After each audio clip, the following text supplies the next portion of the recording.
हाँ, इस वीडियो में हम लोग साइंस के एक बहुत ही महत्वपूर्ण क्वेश्चन पर चर्चा करेंगे जो आपके आने वाले एग्जाम की दृष्टि से काफ़ी महत्वपूर्ण होगा। तो चलिए दोस्तों, इस वीडियो के अंदर में हम लोग शोषण क्या है, शोषण कितने प्रकार के होते हैं, इस प्रश्न को एक बेहतरीन तरीके से जानने का प्रयास करेंगे। और ये क्वेश्चन आपके आने वाले एग्जाम की दृष्टि से और आपके बोर्ड एग्जाम में कई बार क्वेश्चन पूछा गया है। जब आप लोग क्वेश्चन बैंक को पलटिएगा तो कई बार इस तरह के क्वेश्चन आपको देखने को मिलेगा कि शोषण क्या है, शोषण के प्रकार को लिखे। कभी पूछ देता है शोषण क्या है 2 अंक में, यानी तो पूछ देगा शोषण के प्रकार। शोषण के प्रकार का मतलब क्या हुआ, शोषण 2 प्रकार के होते हैं, एक वायवीय शोषण, एक अवायवीय शोषण। वायवीय शोषण को ही हम लोग क्या कहते हैं, ऑक्सी शोषण, और अवायवीय शोषण को कहते हैं हम लोग अनॉक्सी शोषण। कई बार पूछ देता है वायवीय शोषण किसे कहते हैं, अवायवीय शोषण किसे कहते हैं, शोषण किसे कहते हैं। आइए इन सब प्रश्नों को एक बेहतरीन तरीके से जानने का प्रयास करेंगे। तो हम सभी जानते हैं, हम लोग मैक्सिमम जानते हैं क्या शोषण का मतलब जानते हैं क्या, सांस लेने और छोड़ने की क्रिया को क्या कहते हैं, शोषण। जबकि ये शोषण नहीं है। शोषण का मतलब ये नहीं समझिएगा कि सांस लेने की क्रिया को शोषण कहते हैं और सांस छोड़ने की क्रिया, ये दोनों क्रिया को शोषण कहते हैं। नहीं, ये शोषण नहीं है। सांस लेने की क्रिया को कहते हैं हम लोग क्या, अंतः शोषण। ऑक्सीजन युक्त हवा को जब हम लोग शरीर के अंदर लेते हैं उसको क्या कहते हैं हम लोग, अंतः शोषण। ये शोषण नहीं है। और कार्बन डाइऑक्साइड युक्त हवा को जब हम लोग अपने शरीर के अंदर से बाहर निकालते हैं उसको कहते हैं उच्च शोषण। इसका मतलब क्या हुआ, सांस लेने की क्रिया को अंतः शोषण और सांस छोड़ने की प्रक्रिया को कहते हैं हम लोग उच्च शोषण।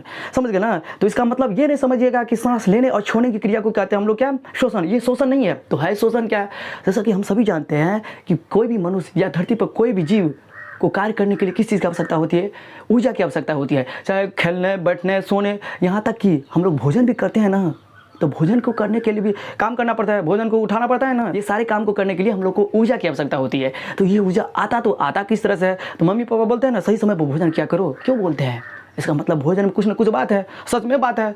सभी इंसान जानता है कि एक मनुष्य को जीवित रहने के लिए ऊर्जा की आवश्यकता होती है। और ये ऊर्जा हम लोग को कहाँ से मिलती है, तो भोजन से मिलती है ना। तो किसी भी बात को बेहतरीन तरीके से समझने का प्रयास कीजिए। तो देखिए, जब भी हम लोग भोजन खाते हैं तो भोजन क्या होता है, शरीर के अंदर में टूटता फूटता है। तो भोजन जो टूटता फूटता है वो किसके सहायता से टूटता है, जब भी हम लोग भोजन को खाते हैं तो भोजन जो है शरीर के अंदर में क्या होता है, टूटता फूटता है, अपघटित होता है। अपघटित का मतलब क्या हुआ, टूटता फूटता है। जब भोजन शरीर के अंदर में टूटेगा फूटेगा तब ना उसमें जो भी ऊर्जा वाले पदार्थ होगा उसको शरीर अवशोषित कर लेगा और बाहर निकाल लेते हैं। तो आप लोग तो जानते होंगे क्या बाहर निकालते हैं, नहीं जानते हो।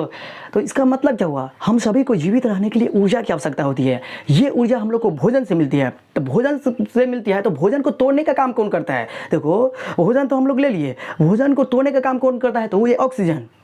हमारे कहने का मतलब क्या हुआ, सांस लेने और छोड़ने की क्रिया को शोषण नहीं कहेंगे तो किस तरह से कहेंगे। आइए ना एक बार परिभाषा के माध्यम से आपको एक बेहतरीन तरीका से समझाने का प्रयास करते हैं कि ये शोषण आगे कहते किसको है। यहाँ देखिए, शरीर के बाहर से ऑक्सीजन को ग्रहण करना। हाँ भाई, शरीर के बाहर से ऑक्सीजन को ग्रहण करते हैं। और हमारा शरीर किस चीज़ से मिलकर बना हुआ है, कोशिकाओं से, असंख्य कोशिकाओं से मिलकर हमारे शरीर का निर्माण हुआ है।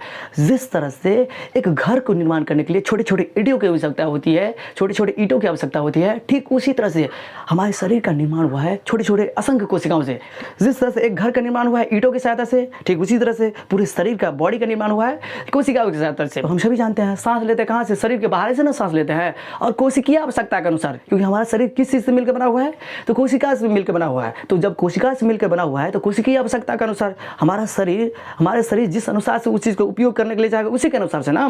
तो आइए यहाँ देखिए एक बार, शरीर के बाहर से ऑक्सीजन को ग्रहण करना तथा कोशिकीय आवश्यकता के अनुसार खाद्य स्रोत में उसका विघटन। खाद्य स्रोत में इसका विघटन का मतलब क्या हुआ, जो भी हम लोग शरीर के बाहर से ऑक्सीजन को ग्रहण करते हैं, और हमारा शरीर बना है कोशिका से, और कोशिका के अनुसार से खाद्य स्रोत जो भी हम लोग भोज्य पदार्थ को खाते हैं उसको तोड़ने का काम करता है। जब ये टूटेगा वो भोजन, उससे हम लोग को ऊर्जा मिलती है। इसे ही हम लोग कहते हैं शोषण। शोषण का मतलब क्या हुआ, ऊर्जा प्राप्त करने का एक तरीका है। जिसमें होता क्या है, शोषण जब ये करते हैं हम लोग, ऑक्सीजन शरीर के अंदर में जब ये लेते हैं तो उस स्थिति में ऑक्सीजन क्या करता है, भोजन को क्या करता है, तोड़ने का काम करता है। जब ये भोजन टूटता है तो उससे हम लोग को ऊर्जा मिलती है। समझ गए। यहाँ देखिए, शरीर के बाहर से ऑक्सीजन को ग्रहण करना तथा कोशिकीय आवश्यकता के अनुसार खाद्य स्रोत में उसका विघटन ही क्या कहलाता है, शोषण कहलाता है। या नहीं तो दूसरा परिभाषा देखिए, जीवों में होने वाले रासायनिक क्रिया। यहाँ देखिए, जीवों में होने वाले रासायनिक क्रिया जिसमें ग्लूकोज ऑक्सीकृत होकर, ग्लूकोज ऑक्सीकृत का मतलब क्या हुआ, देखिए हम सभी को जीवित रहने के लिए ऊर्जा की आवश्यकता होती है। ये ऊर्जा हम लोग को भोजन से मिलती है, जैसे चावल खाते हैं, आलू खाते हैं और बहुत तरह का पदार्थ खाते हैं। इन सबों में क्या पाया जाता है, कार्बोहाइड्रेट। जब ये कार्बोहाइड्रेट टूटता है तो ग्लूकोज का निर्माण होता है। देखिए बात को एक बेहतरीन तरीका से समझने का प्रयास कीजिए। जब ये भोज्य पदार्थ को खाते हैं, चाहे चावल, आलू, ब्रेड, जो भी चीज़ खाते हैं, तो उसमें ऊर्जा देने वाले पोषक तत्व कौन पाया जाता है, कार्बोहाइड्रेट पाया जाता है। और जब यही कार्बोहाइड्रेट टूटता है तो ग्लूकोज का निर्माण होता है। और जब यही ग्लूकोज ऑक्सीकृत का मतलब क्या हुआ, यही ग्लूकोज ऑक्सीजन से अभिक्रिया करके हम लोग को ऊर्जा मुक्त करती है। इसे हम लोग क्या कहते हैं, शोषण। ऊर्जा प्राप्त करने की एक नई विधि को क्या कहते हैं हम? शोषण, जिसमें क्या होता है ऑक्सीजन भोज्य पदार्थ को ग्लूकोज को तोड़ने का काम करता है। एक बेहतरीन तरीका से समझिए, देखिए यहाँ पे जीवों में होने वाले रासायनिक क्रिया।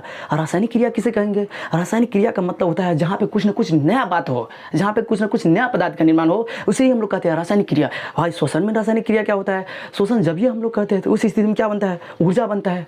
अगर शोषण नहीं करेंगे, 1 मिनट सांस लेना छोड़ दीजिए ना, पता चलेगा शरीर में कुछ जाने नहीं है। इसका मतलब क्या हुआ? शोषण से क्या मिलती है? हम लोग को ऊर्जा की प्राप्ति होती है। देखो यहाँ पे जीवों में होने वाली रासायनिक क्रिया जिसमें ग्लूकोज ऑक्सीकृत होकर ग्लूकोज ऑक्सीजन से अभिक्रिया करके CO2 देता है। CO2 का मतलब है कार्बन डाइऑक्साइड। इसके बाद हम लोग क्या छोड़ते हैं? लेते हैं ऑक्सीजन, लेकिन छोड़ते क्या है? Carbon dioxide. जल देता है तथा ऊर्जा देता है। अब बोलेगा सर जी जल कैसे देता है? आप जब सांस को छोड़ते हैं, यहाँ पर हाथ देखिए ना, इसके बाद पता चलेगा कि यहाँ पे थोड़ा थोड़ा जल की भी उत्पत्ति होती है। तो जीवों में होने वाले रासायनिक क्रिया इसलिए कहते हैं क्योंकि यहाँ पे नया पदार्थ बनता है। नया पदार्थ कौन कौन बनता है? ऊर्जा मुक्त होती है, कार्बन डाइऑक्साइड मुक्त होती है, इसके बाद जल मिलता है। जब भी कोई नया पदार्थ बनेगा उसका मतलब वो रासायनिक क्रिया है। जीवों में होने वाली रासायनिक क्रिया जिसमें ग्लूकोज ऑक्सीकृत होकर CO2 जल तथा ऊर्जा मुक्त करती है, उसे हम लोग क्या कहते हैं? शोषण। शोषण का मतलब आज के बाद ये कभी भी नहीं समझेंगे कि सांस लेने की और सांस छोड़ने की क्रिया को शोषण कहते हैं। ये गलत बात है। सांस लेने की क्रिया को कहते हैं अंतः शोषण, सांस छोड़ने की प्रक्रिया को कहते हैं उच्च शोषण। समझ गए ना? तो शोषण है क्या? शोषण एक ऊर्जा प्राप्त करने की एक तरीका है जिसमें ऑक्सीजन को शरीर के अंदर लेते हैं और यही ऑक्सीजन ग्लूकोज से अभिक्रिया करके ग्लूकोज से ऑक्सीकृत होकर के CO2 जल तथा ऊर्जा देती है। ये है ऊर्जा देती है, इसी को कहते हैं हम लोग शोषण। शोषण कितने प्रकार के पाए जाते हैं? तो 2 प्रकार के पाए जाते हैं। एक होता है वायवीय शोषण जिसे हम लोग ऑक्सीशोषण के नाम से भी जानते हैं। एक बेहतरीन तरीका से समझने का प्रयास कीजिएगा। यहाँ देखिए वायवीय शोषण का मतलब क्या हुआ? ऑक्सीजन की उपस्थिति में, यहाँ पे देखिए शब्द से पता चल जाता है वायवीय। वायवीय का मतलब ऑक्सीजन। ऑक्सीजन की उपस्थिति में होने वाले शोषण को क्या कहते हैं? हम लोग वायवीय शोषण कहते हैं। जबकि ऑक्सीजन की अनुपस्थिति में होने वाले शोषण को कहते हैं अवायवीय शोषण। यहाँ देखिए ऑक्सीजन की उपस्थिति में होने वाले शोषण को क्या कहते हैं? वायवीय शोषण। और जब ये ऑक्सीजन की उपस्थिति में हो रहा है, यहाँ पे क्या होगा? ग्लूकोज पूर्ण रूप से ऑक्सीकृत होगा, ग्लूकोज का पूर्ण रूप से अपघटन होगा। अपघटन का मतलब टूटेगा। जब ये ग्लूकोज पूर्ण रूप से टूटेगा तो उससे होगा क्या? ज्यादा ऊर्जा की प्राप्ति होगी, क्योंकि भोजन को खाते हैं तो कार्बोहाइड्रेट पाया जाता है। यही कार्बोहाइड्रेट टूटता है तो ग्लूकोज का निर्माण होता है और जब ग्लूकोज ऑक्सीजन से अभिक्रिया करता है तो ऊर्जा मिलती है। इसका मतलब जिस अभिक्रिया में ग्लूकोज का पूर्ण ऑक्सीकरण होगा, ग्लूकोज पूरा बढ़िया से टूटेगा, इसका मतलब उसमें ज्यादा ऊर्जा मुक्त होगी, ज्यादा ऊर्जा उत्पन्न होगी। यहाँ देखिए ना ऑक्सीजन की उपस्थिति में होने वाले शोषण को कहते हैं वायवीय शोषण। इस प्रकार के शोषण में ग्लूकोज ऑक्सीकृत होकर CO2 जल तथा अधिक ऊर्जा मुक्त करती है। अधिक ऊर्जा मुक्त इसलिए करती है क्योंकि यह प्रक्रिया होता ही है ऑक्सीजन की उपस्थिति में। जब ये ऑक्सीजन की उपस्थिति में होगा तो ग्लूकोज बढ़िया टूटेगा। जब ये ग्लूकोज बढ़िया टूटेगा इसका मतलब क्या हुआ? उसमें ऊर्जा ज्यादा उत्पन्न होगी। समझ गए ना? वायवीय शोषण। वायवीय शोषण होता किस तरह के जीव में? जितने भी जंतु देख रहे हैं, जितने भी जंतु देख रहे हैं, इसके बाद देखिए मनुष्य, ये सब में क्या होता है? वायवीय शोषण होता है। वायवीय शोषण का एग्जांपल यहाँ पे देखिए, जितने भी जंतु, चाहे कीट पतंग जो भी जीव है, इसके बाद मनुष्य, इस समय क्या होता है? ऑक्सीजन की उपस्थिति में ग्लूकोज का ऑक्सीकरण होता है। समझ गए ना? ये सब में पाया जाता है वायवीय शोषण, क्योंकि इन सारे जीवों में ऊर्जा के निर्माण ऑक्सीजन की उपस्थिति में होता है। तो समझ गए होंगे कि शोषण क्या है। अब आइए ये अवायवीय शोषण क्या होता है, इसको एक बेहतरीन तरीका से जानने का प्रयास करते हैं। तो जैसा कि सबसे ही पता चलता है अवायवीय। अवायवीय का मतलब क्या हुआ?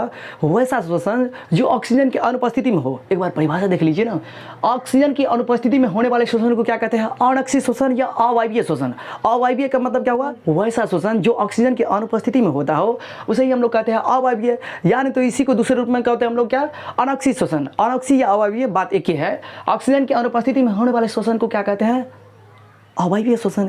जब ऑक्सीजन की अनुपस्थिति होगा तो वहाँ पर क्या होगा? ग्लूकोज का पूर्ण ऑक्सीकरण एक बेहतरीन तरीका से हो पाएगा, क्योंकि ग्लूकोज को तोड़ने का काम कौन करता है?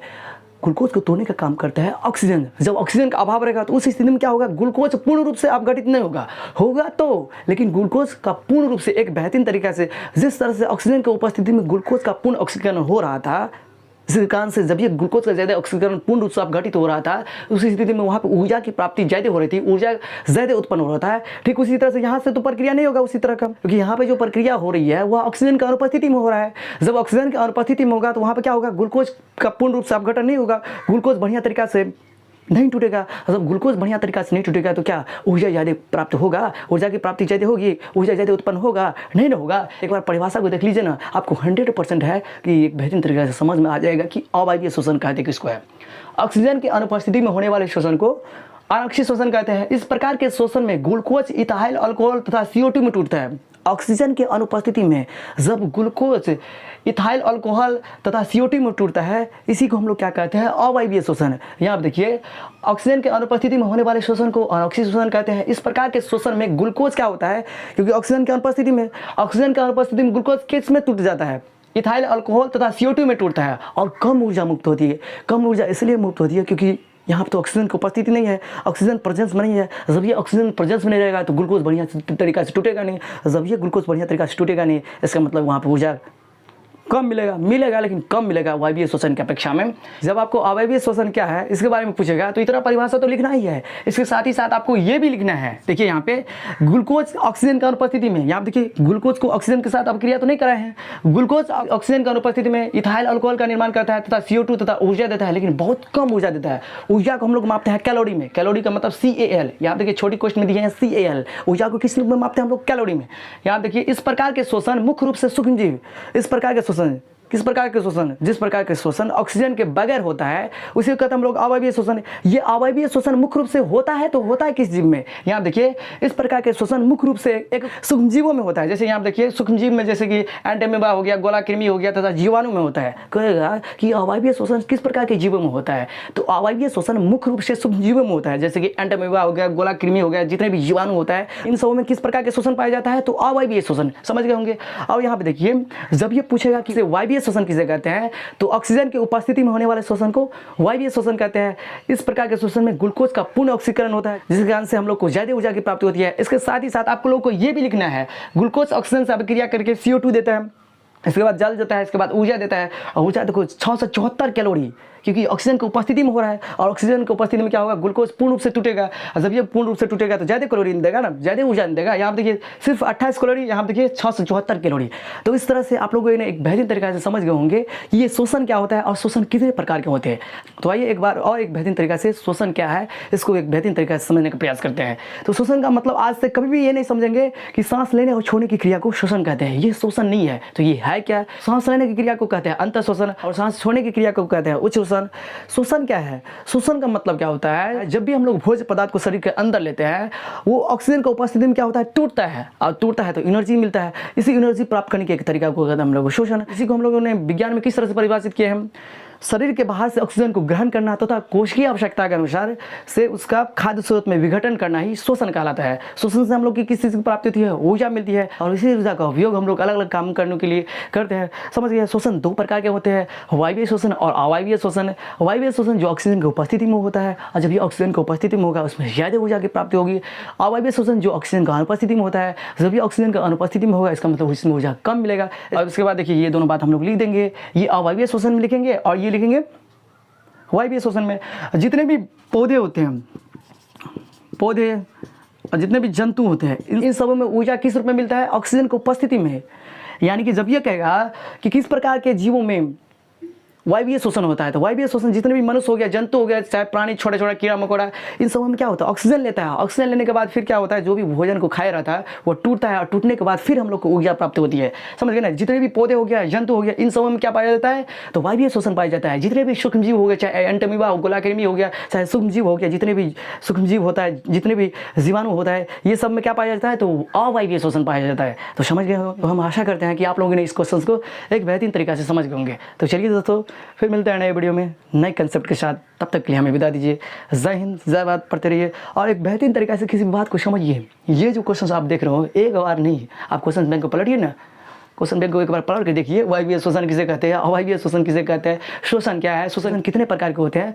कई बार भारत के किसी भी राज्य के अंदर, चाहे बिहार हो, उत्तर प्रदेश हो, मध्य प्रदेश हो, झारखंड हो, किसी भी राज्य के अंदर ये छूटा नहीं है। सभी राज्यों के अंदर ये क्वेश्चन पूछा गया है। आप लोग इस वीडियो को जिस भी स्टेट से जो भी स्टूडेंट देख रहे हो, जब आप लोग क्वेश्चन बैंक को पलटाइएगा क्लास 10th के, वैसे बेसिकली ये क्लास 7th का है।